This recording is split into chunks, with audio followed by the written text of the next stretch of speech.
Hi everyone.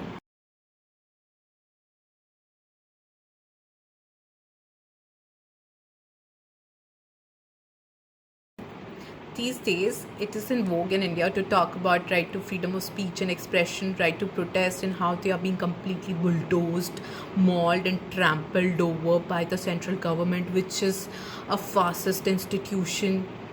And if you were to ask any of our educated youth, what is the central issue that the country faces, then certainly you will get the answer that this is the most crucial issue that our nation faces today. Now, it is not my contention that such issues should not be raised or not to be talked about, but how many such cases really happen per year? You can just count them on your fingertips. And such cases are not unique to India. They happen in every country, and it happens at every level of government, even in India. And how much limelight and media attention do they receive? And ultimately, India has an independent judiciary which looks at each case at its merit, and the right decision is made at the end. Also, the individuals involved in these cases have the resources to move the judicial system and have redress to justice. But in the cacophony of this white noise, the real issues, the most crucial issues which the country faces, are drowned. So today it will be my attempt to bring those issues to the fore. Let's start with some positive news. This year is special not just because India is celebrating its 75th anniversary of independence, but also because IMF has recently declared that India will be surpassing United Kingdom to become the fifth largest economy with a GDP figure of $3.5 trillion.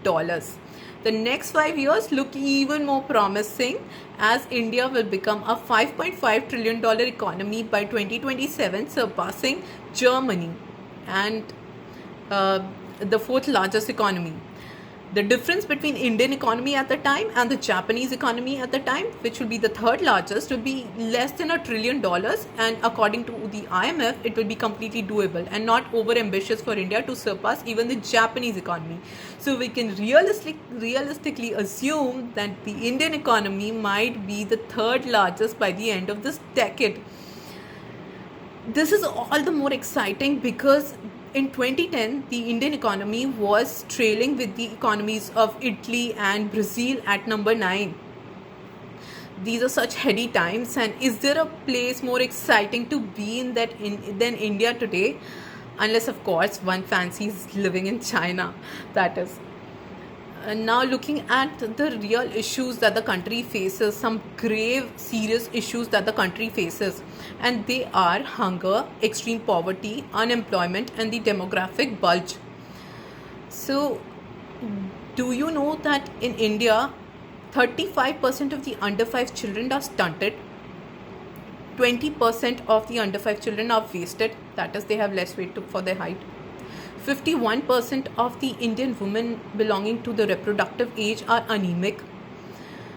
India ranks at 101 in amongst 116 countries on Global Hunger Index, and in the company of the poorest of sub-Saharan African nations. Even India's neighbors like Pakistan, which ranks at 92, Bangladesh and Nepal, which rank at 76, also perform better than India on this front.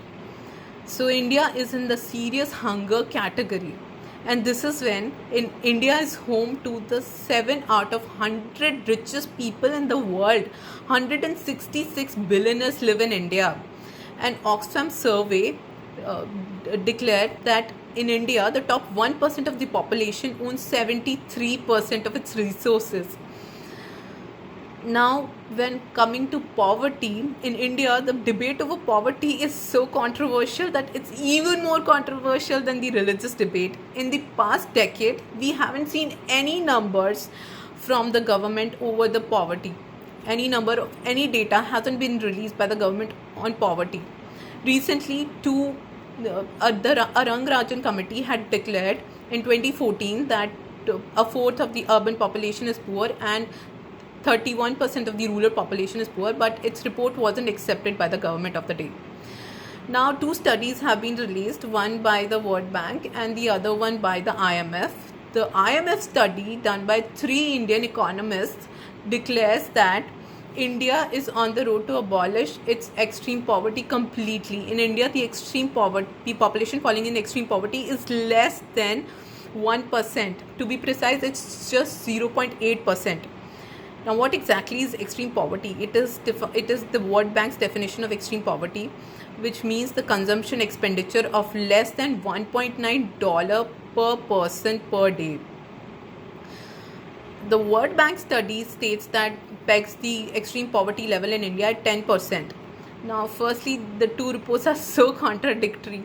Secondly, less than 1% of Indian population falling in the category of having consumption expenditure of less than 145 rupees, which is what it translates into Indian terms, is extraordinary, because you can see in your own city or your own town what is the condition of people around you. In a city like Mumbai, I can tell you that all those half-naked people which line up the pavements and footpaths and their malnourished infant and children do not form just 1% of the city's population. Neither is their consumption expenditure more than 146 rupees. And here I'm not talking about the shanties and the kachi bastis or even the slums. And we are talking about extreme poverty. We are not even talking about general poverty. So we are not even talking about potable drinking water. We are not talking about healthcare. We are not talking about safe dwellings for living. We are only talking about 2-3 square meals a day, just enough calories for a person to go by. So, and what is the government saying on these issues? The government is silent. But nobody's talking about this. Moving on to the next issue, that is the demographic bulge that India faces today. So, as you know, 2/3 of the country's population today falls in the working age bracket, that is between 15 years to 64 years. And India has a huge opportunity today to utilize this working age population and transform them into a productive labor force, so that it could not just move to a upper rung of gross domestic production, but also push people out of poverty into middle class, create better amenities, subsidized healthcare, education, physical infrastructure, so that when this working age population will move to the aging population category in next 30 years, India would have enough resources to tend to the needs of such big dependent population. Otherwise you can expect what will happen with big poverty numbers and a big dependent population. India with a shrinking workforce will not have resources to cater to the needs of anyone, and it will be a complete demographic disaster. Now, let's see what's the progress which is being made on this account. A recent study has been released by Center for Monitoring Indian Economy, which states that today only 40% of this working age population is participating in the labor market. So 60% of the working age population is not participating in the labor market today. Neither are they looking for jobs. 5 years ago, according to the study, the figure was 46%. That means in 2017 also more than 50% of the country's working age population wasn't engaged in employment and wasn't looking for jobs either. Now, this is serious. This is a very important issue, but nobody is talking about it. Now, and also there is no possibility for India to utilize its demographic bulge and create a demographic dividend with numbers like these. So, it is my request to you all to raise these issues, to discuss these issues, to give your precious social media space to these issues. And it makes perfect sense for Western countries to talk about issues like freedom of speech and expression and right to protest, because they don't have to deal with issues like hunger and extreme poverty and unemployment and demographic bulge. But it is not the same for India. So please stop blindly aping the Western countries. Know your country, understand its problems, and talk about its real problems, and that will be a part towards addressing them. That will be a part towards pushing the government towards addressing them. Jai Hind.